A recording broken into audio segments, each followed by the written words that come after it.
Hello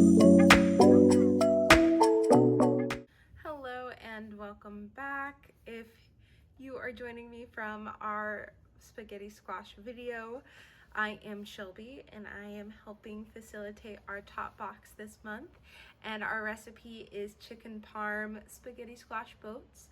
So the last video we kind of left off with a cooked spaghetti squash, and so here's the rest of our recipe. Okay, so these are our items today. Mine are gonna look a little bit different from yours because I grocery shop for mine. You guys are getting this wonderful box and it's super great. But we have a lot of similar items, and the best thing about this is that if you like something, you can change it out. If you don't like something, again, swaps super easy. This recipe is really great to get people comfortable, and that's why we love it. So you have chicken. If you are vegetarian, feel free to swap this out for whatever veggie option you adore. I'm using chicken thighs, but if you have the chicken option, you will be using chicken breast. I have Parmesan and mozzarella here, but if you only have one, feel free to use one. If you have both, feel free to use both. I have an onion and garlic, but again, onion or garlic powder will work as well. We have some cherry tomatoes as well to help with some sauciness. We have some fresh basil, but if you have dried basil, it works just as well. So the recipe also calls for chicken stock. I use Better Than Bouillon. It's a substitute. Use what you have in the kitchen. I have Rouse, that's my favorite spaghetti sauce. Use your favorite. And I have some fresh spinach here. You can also use frozen or whatever type of spinach you use. A lot of times whenever I have fresh, I tend to freeze it and then just thaw it whenever I'm ready. And of course we have our main highlight of the day, which is spaghetti squash. And a spaghetti squash is actually part of the cucurbit family. And if you haven't been to one of my classes before, a cucurbit is in the cucumber family, and it is a huge, huge family. It has about 3,200 genera, so different plants, and they are really nutritious for us. They're low in calorie, they're high in vitamin C, and they're a really great food to have on hand, especially the winter squashes.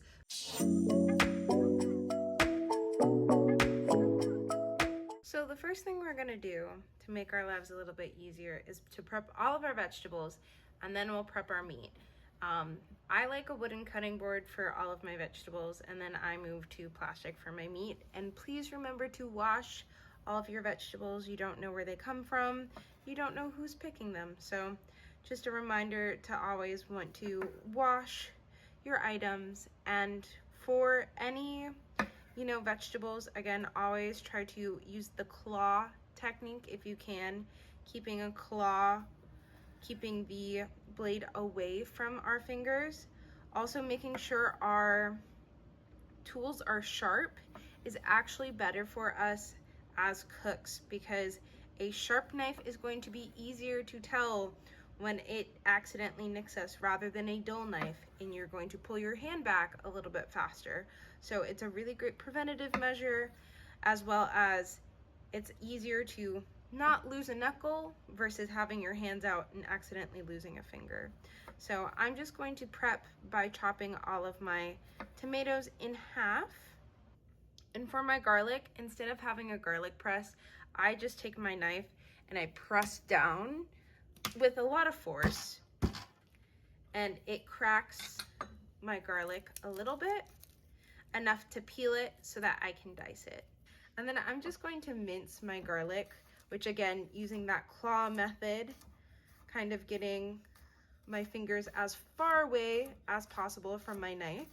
And if you can see, I'm also letting my knife rock back and forth, and I'm not picking up the tip of my knife. So I'm just chopping through. And this, I'm really making them super big right now because I can chop through them as many times to make it as small as I want. And so the same thing happens with our onion. I'm going to move my little scrap pile here.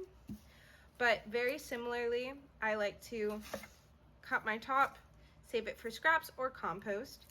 And usually I'll skin it a little bit better than this, but cut my bottom. And since I'm using all of it, I don't really worry about not using the top or the bottom as much. And then I like to cut mine in thin slices first before I get a really fine dice. And depending on how fine your vertical slices and your horizontal slices are, that determines how like big your dice is. And I've heard so many things about what type of onions make you cry, what don't, if it's your knife sharpness. I'm not too sure. This one's a little, I'm pretty much a 50-50 on if this one would make me cry or not. So do what you will with that information, but I'm just gonna take all of these and start to cut them so that I have little diced pieces.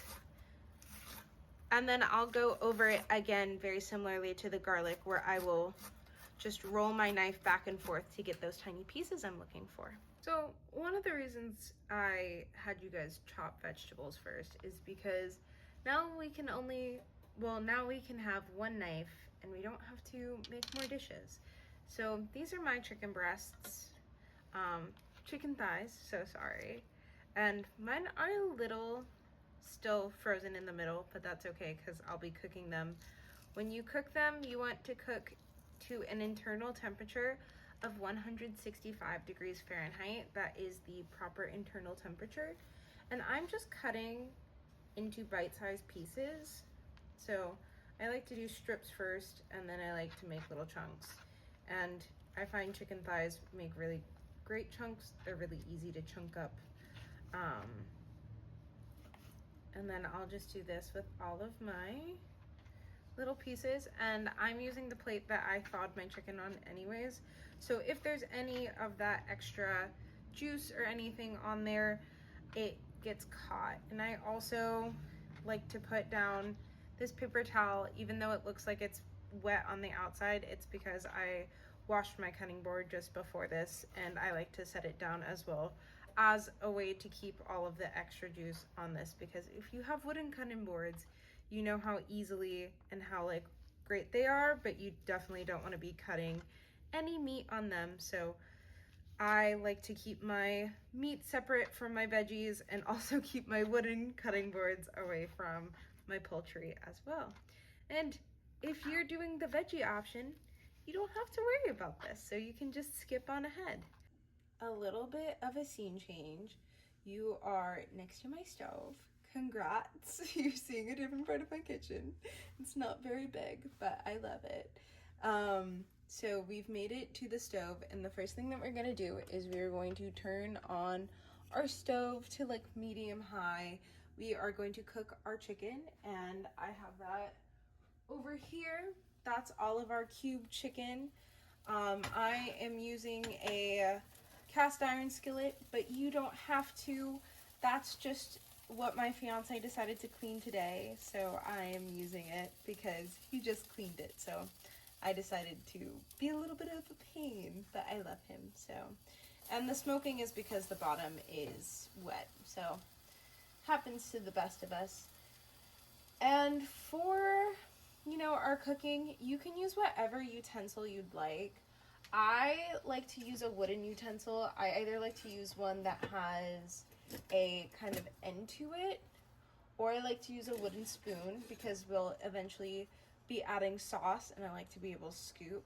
So I like to have something with like some sort of scooping mechanism to it. So I think I'm gonna go with my wooden spoon for now. But what we're gonna do is we're gonna cook our chicken, we're going to take it out, we're going to cook our vegetables, and then we're gonna incorporate everything back in. So just checking to see that our oil is hot and sizzling. And then we're going to add our chicken in.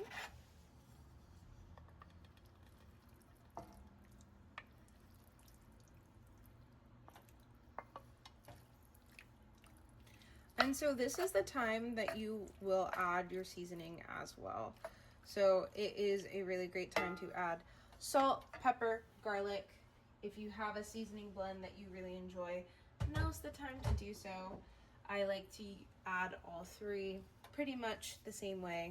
We have a seasoning blend that has all three, and so I just sprinkle that on there. Also, if you know me, I like to add paprika to everything.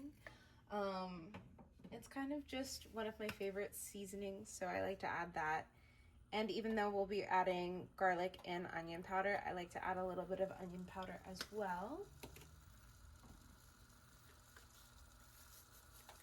But you can really make this your own. So whatever seasonings you like or you prefer in your spaghetti or your pasta, feel free to add. Now's the time to do so. And so we're just gonna start stirring it and letting it cook until all the chicken is cooked through.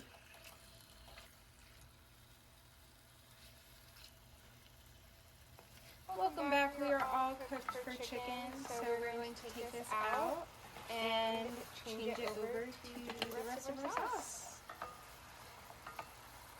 So what we're going to do next is we're going to take all of our, and it's okay if your pan's a little browning, we're going to turn it down to like medium low. So I'm putting mine on 3.5 right now. We'll deglaze that pan, but we're going to take our tomatoes and we're going to take our onions and we're going to add those to the pan.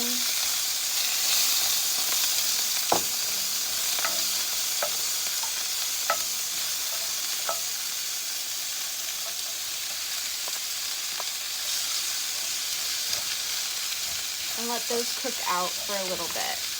And then we're gonna add the garlic so that we don't burn our garlic, because that's usually a really big problem. We want it to be flavorful, but we don't want it to be burned.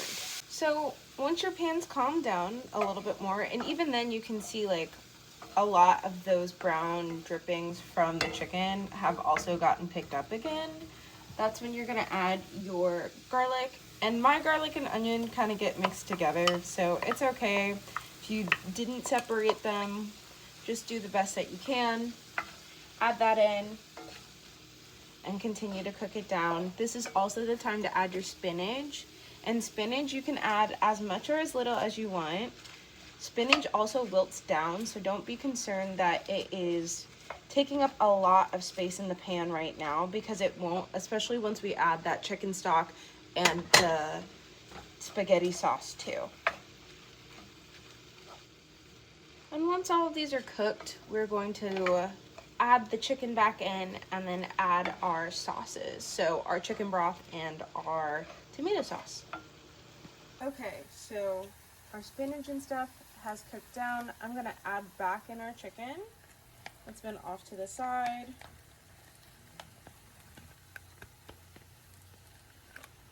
There we go. Give that a little stir in.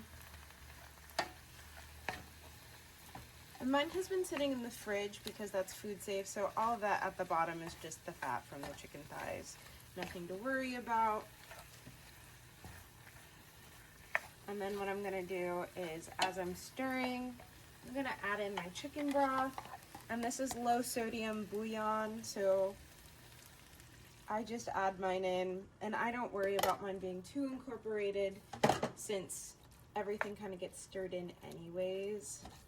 I always do low sodium as well, because a lot of the times when you're adding stuff like cheese, it adds extra salt, and then we added a lot of salt in our recipe as well. So especially if you're low sodium or you're looking to reduce your sodium or you have high cholesterol, that's always something to look at. What you can add, what you can change, or what you can sub out, is thinking about those things. And then what we're gonna do is we're going to add our marinara sauce. And this again is as much or as little as you want. It calls for 3 cups, which is usually a jar. So I'm just going to go and add that in.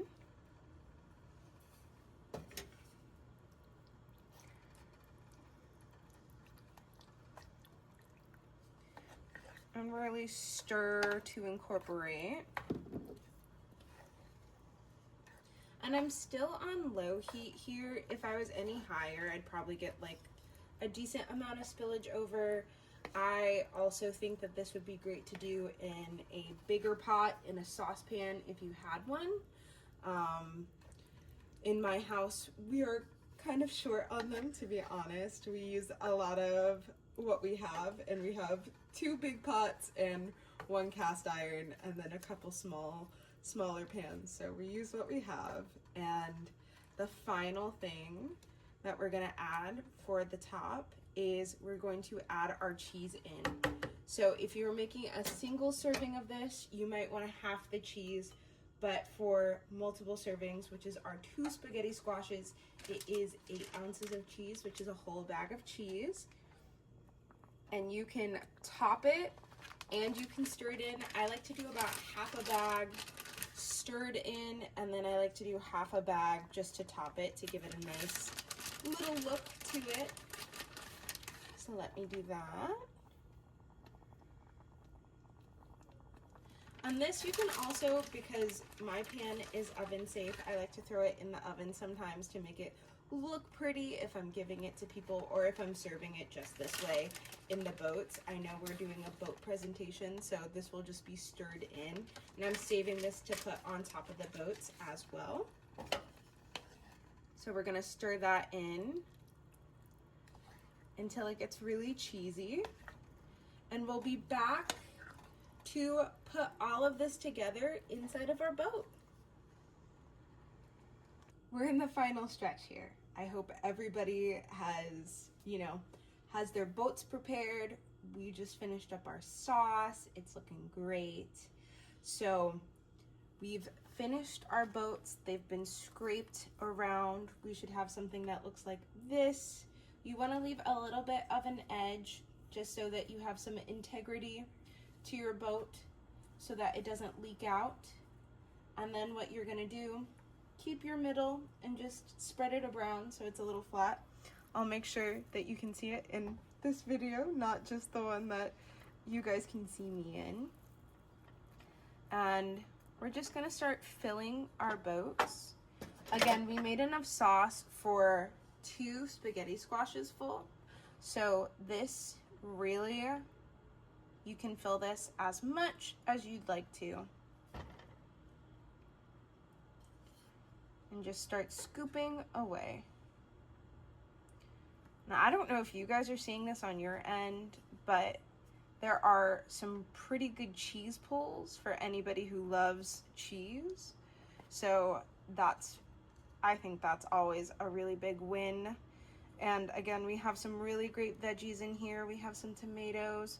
We have some good protein sources. Even if you're veg, you have tofu, you have beans, you have some really great antioxidants from the tomatoes and the tomato sauce, which tomatoes are one of the foods that is an anti-cancer. Even as you cook it down, it becomes more potent. So we just want to fill our little boats until they're almost to the tippy top, And the greatest thing about these is that they can stand on their own. So as soon as I let that go, you see how it still stands on its own? I'm just gonna shove mine over a little bit so that I can fill the other one. And just to my right here, since my right hand is my dominant hand, that's where I'm doing all of my filling.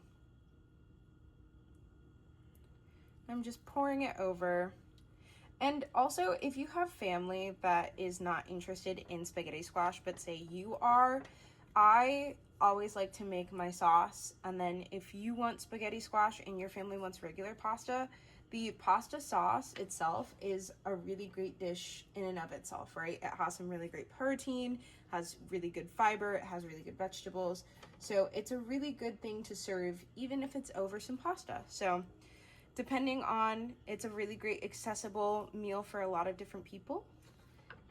And we're just gonna finish filling these up.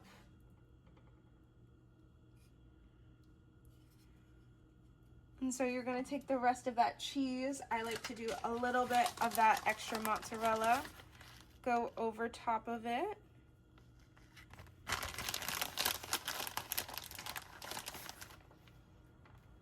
And then this is also where you're gonna take your Parmesan and go over top of it as well. Here's my parm. It was grated over on my prepping station.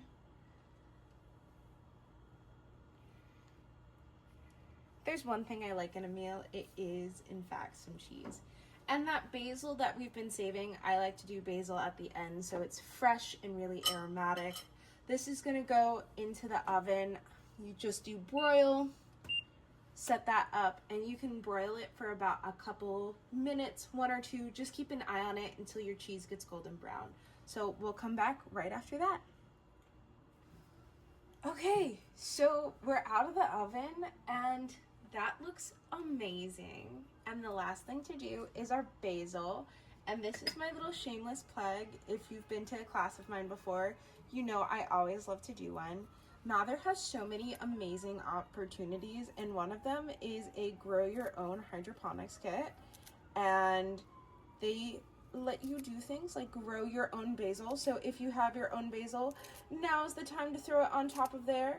But if not, and you're like me, you can totally just grab it from the store and add it to the top of your boat, as much or as little as you want. Or if you just have dried basil, that works too.